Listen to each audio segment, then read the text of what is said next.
Digital logic design के आज के टॉपिक में हम पढ़ने लगे हैं डिकोडर्स।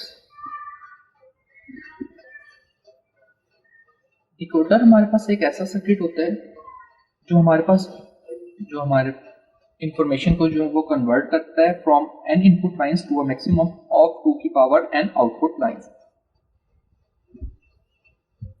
इसका मतलब है कि हमारे पास एक ऐसा सर्किट होगा, यहाँ पे लेट्स से एक हमारे पास कॉम्बिनेशनल कोई सर्किट बना हुआ होगा जो हमारे पास let's say N input line है, और एन हमारे पास इस टाइम क्या है कि हमारे पास टोटल 3 इनपुट लाइन है। इसको ये कन्वर्ट करेगा 2 की power N unique output lines में। इसका मतलब है कि हमारे पास 3 इनपुट्स होंगी, तो हमारे पास टोटल 2 की पावर 3 इज इक्वल टू 8 हमारे पास आउटपुट लाइंस जनरेट होगी।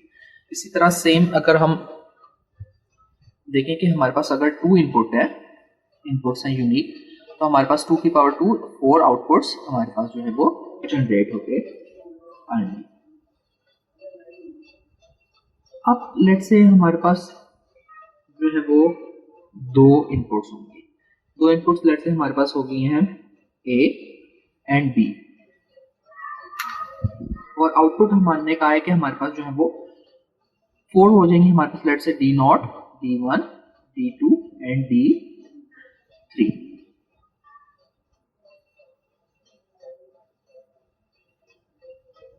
तो ये हमारे पास जो है वो टोटल कॉम्बिनेशंस बन जाएंगे जो हमारे पास इनपुट के होंगे। अब एक इनपुट की कॉम्बिनेशन पे एक आउटपुट की जो वैल्यू है वो हमें हाई मिल रही होगी एंड बाकी सारी आउटपुट की वैल्यू जो है वो हमें 0 मिल रही होगी। ये हमारे पास 0 0 कॉम्बिनेशन है, तो हमारे पास डी नॉट की वैल्यू जो है वो 1 मिल रही होगी,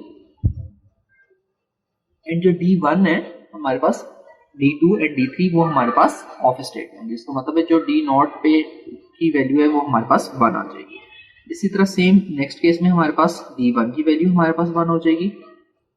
इसी तरह सेम नेक्स्ट केस में हमारे पास D2, और थर्ड केस में हमारे पास D3 की वैल्यू हमारे पास जो है वो 1 हो जाएगी। अब इसका जो है वो हम जो है वो अपना कॉम्बिनेशनल सर्किट डेवलप कर लेंगे। वो हमारे पास क्या होगा, लेट्स से हमारे पास 2 इनपुट्स हैं A and B. A not and B not जब हमारे पास होगा तो हमारे पास डी नॉट जो है वो हमें आउटपुट पे जनरेट होके मिलेगी।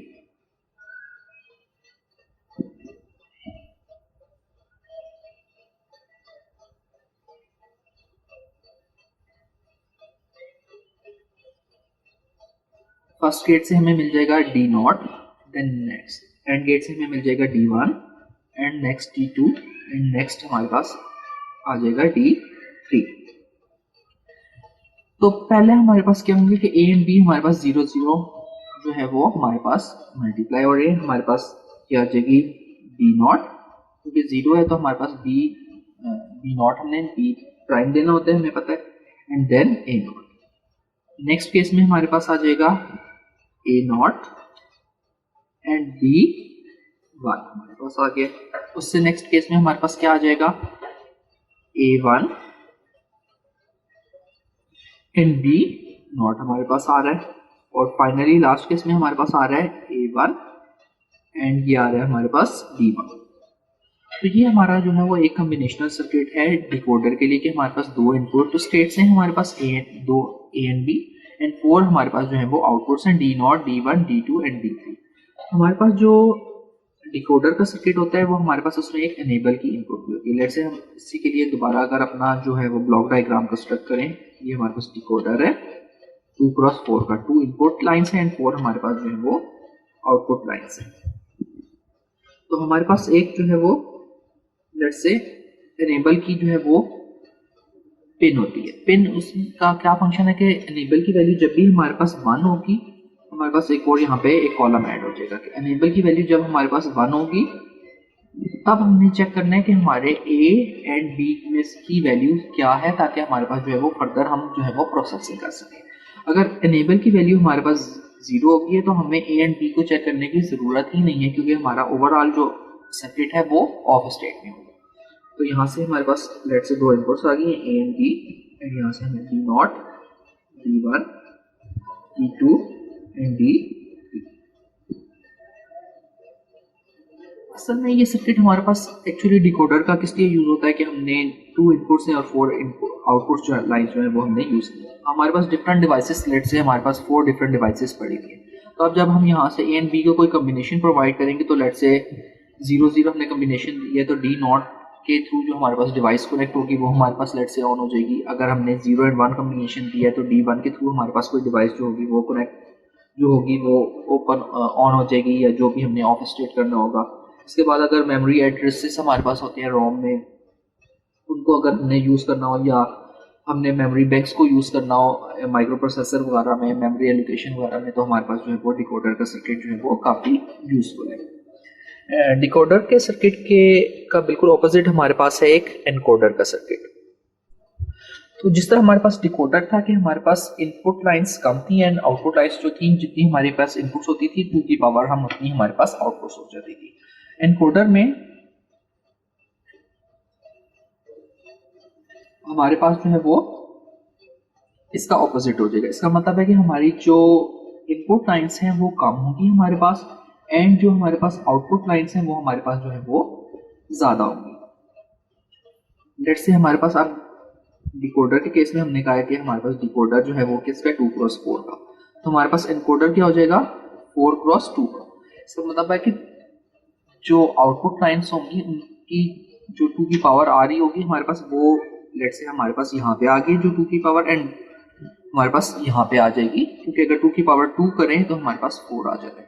लेट से इसी तरह 8 किसके इक्वल है 2 की पावर 3, तो हमारे पास इनपुट लाइंस जो है वो ये हो जाएंगी 3, हमारे पास जो है वो इनपुट्स हो जाएंगी एनकोडर।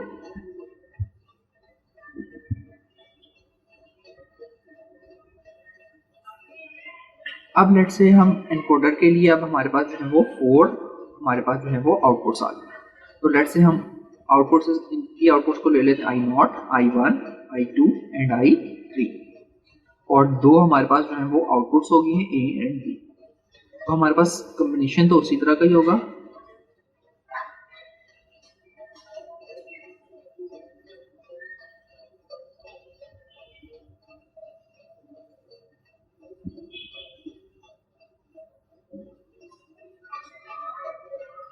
तो अब ये हमारे पास जो है वो आउटपुट का हमारे पास कॉम्बिनेशन बने। अब हमने ए एंड बी के लिए अपनी एक्चुअली इक्वेशंस जो है वो फाइंड आउट करनी है। तो ए के लिए अगर हम देखें, ए हमारा यहाँ पे हाई है एंड यहाँ पे हाई है हमारा, तो हमारे पास ए की इक्वेशन हमारे पास क्या बनेगी I2 प्लस I3। ए के लिए हमारी इक्वेशन बनेगी I2 प्लस I3।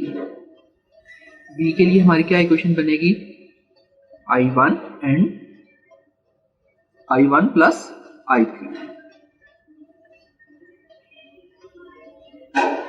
अब हम इसी का ही जो है आपस में सर्किट डेवलप कर लेंगे, जो हमारे पास एक कॉम्बिनेशनल सर्किट होगा I0, I1, I2 and I3। ये हमारे पास जो है वो सारी इनपुट्स हैं। अब फर्स्ट आउटपुट के लिए हमारे पास क्या कॉम्बिनेशन हो रहा है I2 प्लस I3। इन दोनों का और गेट जो होगा वो यहाँ से हमें क्या आउटपुट जनरेट करके देगा A, and then I1 plus I1 plus I3। हमारे पास यहाँ से क्या सर्किट आ जाएगा B। तो ये हमारी इनपुट्स थी, इन पे हमारा जो ट्रुथ टेबल आया उसके थ्रू हमने जो है वो आउटपुट की इक्वेशंस फाइंड करनी, जो हमारे पास ये आ गई, A के लिए ये एंड B के लिए ये, और देन हमारे पास जो है वो सर्किट जो है वो हमने कॉम्बिनेशनल सर्किट बना लिया है एनकोडर के लिए। तो एनकोडर जो है वो अपोजिट ऑफ डिकोडर है कि डिकोडर में हमारे पास ज़्यादा आउटपुट्स होती थी, इसी तरह ऑपोजिट हो जाएगा हमारे पास एनकोडर में हमारे पास क्या हो जाएगा ज़्यादा इनपुट लाइंस हो जाएंगी एंड हमारे पास आउटपुट लाइंस जो है वो कम हो जाएंगी। अक्सर हमने हमारे पास जो है हम यूज़ करते हैं कि हम अपनी फाइल्स को जो है वो कंप्रेस वगैरह करें। तो कंप्रेशन इसी तरह ही होती है कि हमारे पास कोई एनकोडर का कोई सर्किट यूज़ हो रहा होता है, जो इनपुट तो काफ़ी ज़्यादा होती हैं लेकिन आउटपुट्स हमारे पास कम होती हैं। तो फिर उन आउटपुट्स को जो है वो हम देन फर्दर डिकोडर से डिकोड करके हम जो है वो बड़ी करते हैं। तो हमारे पास अक्सर जो फाइल्स जो है वो कंप्रेस हुई होती हैं, जिनको हमें सेंड करने में या रिसीव करने में जो है वो आसानी होती है। तो ये हमारे पास जो डिकोडर एंड इनकोडर की जो वर्किंग है और जो कॉम्बिनेशनल सर्किट इनका बनेगा वो हमने आज के लिए। एनकोडर में हमारे पास अगर हम फर्दर इसको स्टडी करें तो एनकोडर में हमारे पास एक ये इशू आता है कि लेट से अगर एक ऐसा केस है जिसमें I0 एंड I1 दोनों की वैल्यूज ही हाई हो जाए हमारे पास, तो उस सर्किट में जो है वो हमें इशू आता है कि हमारा ये जो एनकोडर का सर्किट है ये सही प्रॉपरली वर्क नहीं करता, तो उसके लिए हम जो है वो प्रायोरिटी एनकोडर जो है वो यूज़ करते हैं कि जिस सीक्वेंस की प्रायोरिटी सबसे ज़्यादा होगी तो वो हमारे पास वहाँ से हमें आउटपुट जनरेट होके मिल जाए। तो आज के लेक्चर में हमने जो है वो डिकोडर एंड एनकोडर के सर्किट्स को जो है वो स्टडी कर लिया, उनका ट्रुथ टेबल, उनकी इक्वेशंस एंड फर्दर उनका जो है वो कॉम्बिनेशनल सर्किट जो हमारे पास डेवलप हो गया आता है। उम्मीद है आपको आज का लेक्चर भी समझ आ गया होगा। अगर आपका कोई भी क्वेश्चन या कोई भी कंफ्यूजन हो डिकोडर या एनकोडर से रिलेटेड तो आप मुझे कमेंट सेक्शन में ड्रॉप कर सकते हैं। Thank you.